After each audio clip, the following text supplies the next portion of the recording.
एक छोटा सा गांव घने पेड़ों के बीच बसा हुआ, कच्चे घरों और हरी भरी फसलों से सजा, यह गांव सरल जीवन जीने वालों का बसेरा था। गांव के एक कोने में एक झोपड़ी थी, जहां निर्धन ब्राह्मण गिरिधर अपनी पत्नी सुमित्रा के साथ रहते थे। सुमित्रा, आज मैं फिर जमींदार के पास सहायता के लिए गया था, पर उन्होंने मेरी एक ना सुनी और मुझे अपमानित करके वहां से बाहर कर दिया। संसार में निर्धन की कोई सुनवाई नहीं होती, लेकिन हमें धैर्य रखना होगा। कब तक धैर्य रखें? ये पेट की आग तो धैर्य से नहीं बुझती। ईश्वर ने हमें यह जीवन दिया है, कुछ सोचकर ही दिया होगा। कल्याण अवश्य होगा। शायद तुम सही कह रही हो, इसलिए मैं शहर जाऊंगा, वहाँ विद्वानों का केंद्र होता है।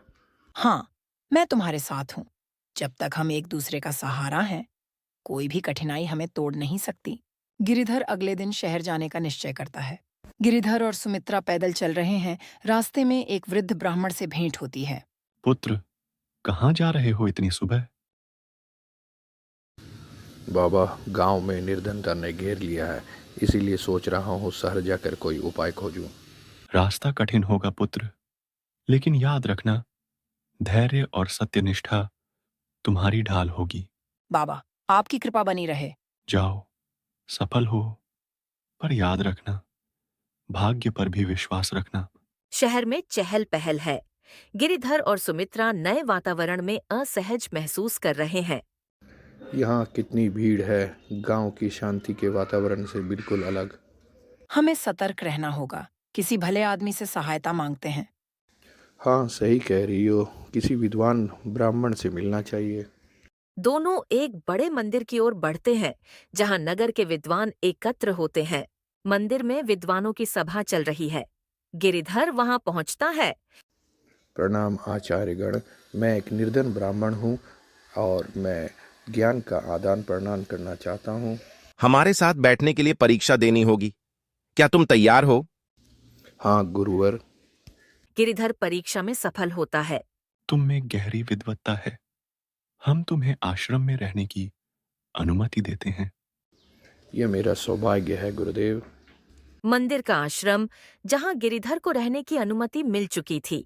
गिरिधर अपने कक्ष में बैठा है, तभी मुख्य आचार्य प्रवेश करते हैं। गिरिधर, अब जब तुमने परीक्षा उत्तीर्ण कर ली है, तो तुम्हारी शिक्षा और सेवा का कार्य आरंभ होगा। गुरुवर, मैं पूर्ण निष्ठा और समर्पण के साथ आपकी सेवा और अध्ययन के लिए तैयार हूं। यहाँ हर ब्राह्मण को अध्ययन के साथ साथ समाज की सेवा भी करनी होती है। तुम्हें मंदिर में आने वाले आगंतुकों को वेद और शास्त्रों का ज्ञान देना होगा। यह मेरा सौभाग्य होगा आचार्य जी। मंदिर का बाहरी परिसर, जहां सुमित्रा अन्य महिलाओं के साथ सेवा कार्य कर रही है। सुमित्रा को मुख्य पुजारिन बुलाती हैं।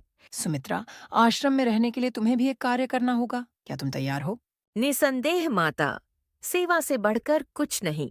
अच्छा, तुम्हें मंदिर की रसोई का कार्य सौंपा जाता है। यहाँ संतों और भक्तों के लिए भोजन बनाना होगा। यह मेरा सौभाग्य होगा। यह कहानी हमें सिखाती है कि सत्य, धैर्य और शिक्षा ही सच्ची सफलता का मार्ग है।